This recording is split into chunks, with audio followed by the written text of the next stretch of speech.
O Brasil é um vilão ambiental? E qual o papel da Greta nisso tudo? Será que o ex-ministro Ricardo Salles está correto? Então vem comigo e vamos analisar esse vídeo. Aquecimento global, mudanças climáticas. É um assunto que pode parecer meio velho e cansativo para alguns de vocês, mas está mais presente do que nunca, especialmente para as gerações que vão crescer vendo o planeta se transformar. E é uma pena se você que está aí não acha que o aquecimento global está acontecendo, porque as evidências são massivas. E ficar discutindo se é real ou não apenas atrasa as diversas mudanças que são necessárias para que a gente pare de poluir o planeta. Porque você até pode não acreditar em aquecimento global, mas você sabe que a poluição está em níveis alarmantes. Rios poluídos, florestas sendo destruídas, oceanos cheios de plástico. E para que isso mude, a gente tem que mudar a sociedade como um todo. Tanto como a sociedade produz, tanto como a sociedade consome, e isso tudo envolve tantos fatores, tantas peças, que realmente é um desafio imenso. Recentemente eu me deparei com um vídeo do ex-ministro do Meio Ambiente do governo Bolsonaro, Ricardo Salles. E eu queria comentar aqui com vocês sobre o que eu assisti. E os meus comentários talvez não sejam exatamente o que você imagina, porque até de uma forma inesperada o vídeo me surpreendeu um pouco positivamente, o que não faz o vídeo ser problemático de outras formas. Então quem foi Ricardo Salles? Enquanto ministro do Meio Ambiente, ele ficou muito conhecido por ter relaxado regulações e regulamentos e leis que existiam para proteger o meio ambiente. Ele foi acusado de ser muito leniente com os grandes agricultores, com a bancada ruralista e várias outras pessoas e empresas que estão interessadas, pelo menos indiretamente, na destruição da Amazônia. Então, o Ministério do Meio Ambiente, sob a liderança de Ricardo Salles, foi excelente, a não ser que você seja uma árvore. O Ricardo Salles era uma manifestação da mentalidade do desenvolvimento a qualquer custo. E isso é muito grave, considerando o estágio que nós estamos agora das mudanças climáticas. Não dá mais tempo para que tenhamos pessoas assim no poder. Mas eu estou sendo justo, porque no vídeo especificamente que nós vamos analisar daqui a pouco, a forma com que ele aborda o assunto das mudanças climáticas é até bem inteligente, o que torna pior, mais malicioso. E meu objetivo aqui não é falar mal do Salles, estou falando mal dele na posição de ministro do Meio Ambiente, não como pessoa é um outro assunto. E diferente de muitos outros ministros e pessoas envolvidas com o governo Bolsonaro, o Ricardo Salles saiu de bem e o público bolsonarista acolheu ele assim que ele deixou o governo. E ele passou nas redes sociais a ter uma presença. Ele se tornou uma figura importante e com lugar cativo dentro das bolhas bolsonaristas. Uma voz de respeito. E foi aí nesse contexto que ele colocou esse vídeo no ar.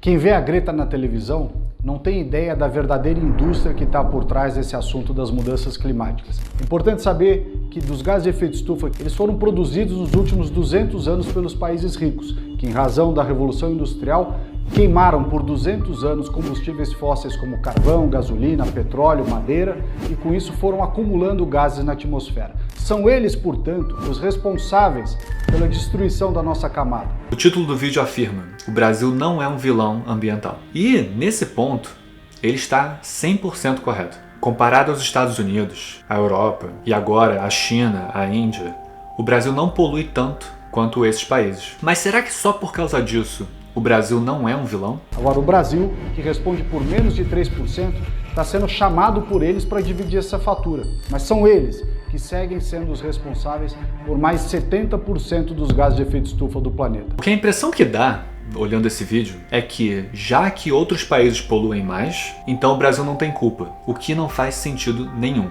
Então claramente o Salles está jogando uma cortina de fumaça para distrair que o Brasil sim está piorando a forma com que trata seu meio ambiente. E essa linguagem é perigosa e falsa, porque é como se só os países ricos fossem o problema e que a gestão Salles foi então muito boa para o meio ambiente? Claro que não.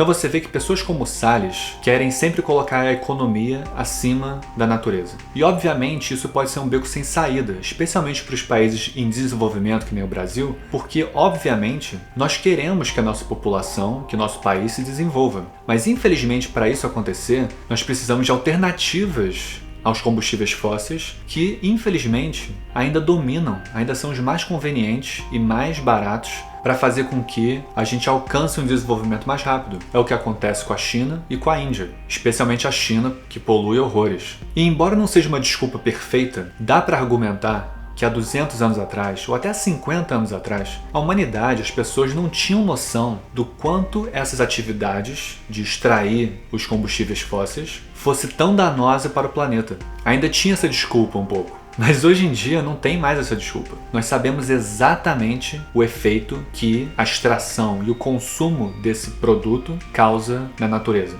E lembrando que o planeta em si vai ficar bem. Nós é que estamos ferrados. O planeta vai se renovar, vai se transformar. A natureza é assim, ela se adapta. Mas o nosso estilo de vida, a nossa forma de viver, o ambiente que nós precisamos para conseguir viver e que o nosso corpo suporta, provavelmente nos próximos 100 anos, uma parte do planeta já esteja quase que inabitável. E você pedir para um país pobre ou subdesenvolvido ou em desenvolvimento para esperar pela energia verde é injusto. É muito difícil você pedir para populações inteiras que vivem em países subdesenvolvidos para que eles, não construa essa fábrica que vai dar emprego, não extraia esse produto que vai dar riquezas para vocês. E não é justo com essas pessoas.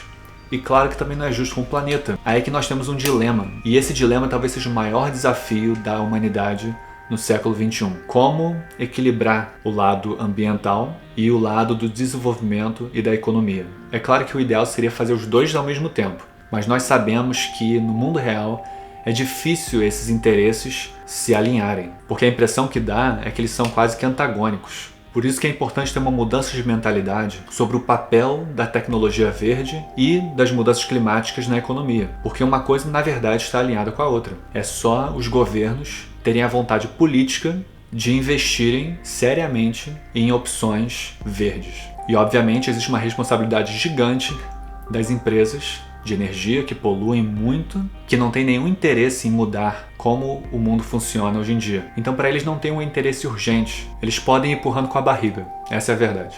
E tem um grupo de pessoas que ele culpa, que são os ricos. Os países ricos e as pessoas ricas que são donas das grandes fábricas, das grandes indústrias de energia, eles são os principais culpados. Claro que tudo tem dois lados. Tem um lado positivo, que permite que a sociedade tenha o desenvolvimento que tem, mas o outro lado da moeda, que é o lado negativo, é o ser humano não ter mais condições de viver nesse planeta, pelo menos de uma forma confortável. E isso é muito grave. Além do mais, o 1% mais rico do mundo polui mais do que os mais pobres. Então, eles têm uma parcela grande de responsabilidade. E quando eu falo ricos, obviamente, tem ricos que influenciam mais nesse processo todo e outros que não influenciam tanto. Só para medir as palavras, né? E o vídeo menciona também que os países ricos deveriam ressarcir ou pagar algum incentivo para que os países mais pobres consigam fazer essa transição de uma forma mais amena. Dessa forma que está agora dos países mais pobres devendo grandes quantias para os países ricos, aí se torna uma tarefa impossível. E as mudanças necessárias para que o aquecimento global seja praticamente impedido de acontecer requer todos os setores da sociedade trabalhem juntos com esse objetivo em comum. E isso está muito longe de acontecer. Primeiro porque a humanidade não consegue trabalhar em conjunto. São vários interesses conflitantes ou em promessas não cumpridas.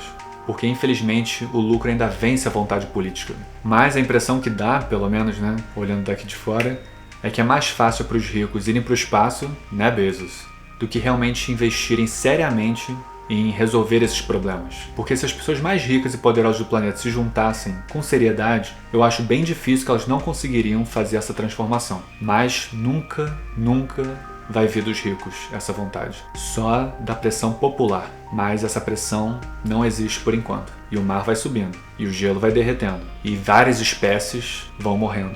O que vai sobrar? Eu guardei para o final a primeira coisa que aparece no vídeo, que é a Greta. A sueca Greta Thunberg se tornou realmente um ícone, o rosto mais reconhecível do assunto das mudanças climáticas. E obviamente há um grupo que ama ela e há um grupo que a odeia, odeia mesmo. Eu já vou dizendo que, na minha opinião, ela deveria ser uma fonte de inspiração. Se realmente o planeta vai ficar quase que inabitável, ou pelo menos vão acontecer grandes catástrofes ambientais que vão exacerbar diferenças sociais e muitos outros problemas, eu acho que a Greta deveria ser mais emocional ainda. Ela deveria apelar mais, porque do jeito que ela tá até pouco, né? E tem muita gente que acusa a Greta de ser atriz, hipócrita, e interpretam o ativismo de uma pessoa jovem que está vendo o mundo não fazer nada a respeito das questões climáticas e realmente se vê sem esperança. Então os críticos da Greta colocam parâmetros impossíveis dela alcançar, então nada do que ela fizer vai ser bom o suficiente. Então, nesses parâmetros impossíveis, daqui a pouco a Greta não vai poder nem respirar, porque senão vão acusar ela de estar produzindo carbono e é uma coisa de maluco. E por que o Ricardo Salles colocou ela logo de cara, além de ser, obviamente, uma face reconhecível sobre esse assunto? É porque a direita e os conservadores e o pessoal bolsonarista, eles amam fazer bullying com essa menina. E acho que bullying é até uma palavra carinhosa nesse sentido, porque eles realmente têm uma raiva dessa menina. Uma raiva descontrolada, irracional. Pelo menos é a impressão que dá. É uma enxurrada de fake news tentando descreditá-la.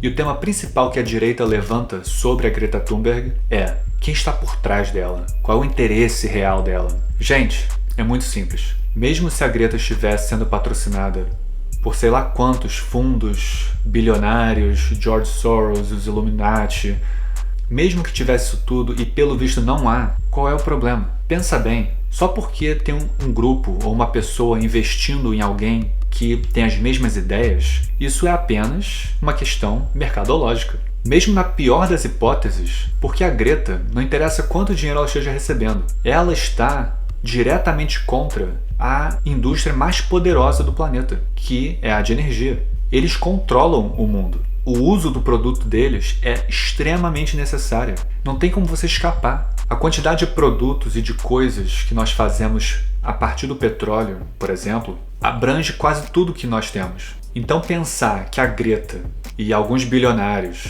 que são a favor de energias verdes são capazes de bater de frente realmente contra uma indústria trilionária cujo produto é essencial é sinceramente meio patético. E é uma distorção da balança de poder, porque a Greta e grupos que são a favor do meio ambiente, que nossa, coisa terrível, né? Grupos serem a favor de tecnologias que ajudem a melhorar o meio ambiente, né? Eles não são mais poderosos do que essas indústrias que estão super consolidadas no cenário global há pelo menos 100 anos. Quem é que ganha nisso? Mas quando eu dei play no vídeo pela primeira vez, eu imaginei, assim que eu vi a Greta, que o vídeo ia ser só sobre a Greta, criticando ela, fazendo teorias da conspiração, inventando fake news e essas coisas todas. Mas ele só menciona ela no início. Como a Greta, ela é sueca, então ela faz parte dessa região do mundo que nesse vídeo o Salles está culpando, a mensagem que o Salles quer passar com esse vídeo é que a Greta é uma enviada dos países ricos para falar mal do Brasil. E basta uma pesquisa simples para você ver que os discursos da Greta não são apenas contra o Brasil, e muito menos para os países mais pobres. O principal foco dela são os ricos e poderosos. Basta ver qualquer discurso dela que você vai ver isso. E uma coisa curiosa é que no vídeo Salles não nega o aquecimento global e eu achei isso bem interessante. E não é interessante que os conservadores são os que não querem conservar o meio ambiente? Só brincando com as palavras um pouquinho. Então lembre-se, quando você vê conteúdo assim, sobre mudanças climáticas, lembra onde está a balança de poder. Nós juntos, como espécie, temos que virar esse jogo e não mais depender dos combustíveis fósseis. E fazer essa transição o mais rápido possível, porque vai ser melhor para a saúde do planeta, para a nossa saúde, só tem benefícios. E essa revolução verde vai trazer novos empregos, novas tecnologias. Não tem como você ficar contra isso. Então, se você está nesse time dos negacionistas, pensa melhor. Reflete. E junte-se a nós para que a gente possa mudar isso. Então não cai nesse discurso do Salles, porque enquanto ministro ele fez um desserviço para o Brasil e para o mundo. Então, muito obrigado, meu nome é Bruno, e se inscreva no canal para assistir mais vídeos que nem esse, e compartilhe o vídeo com seus amigos e seus inimigos também. Valeu!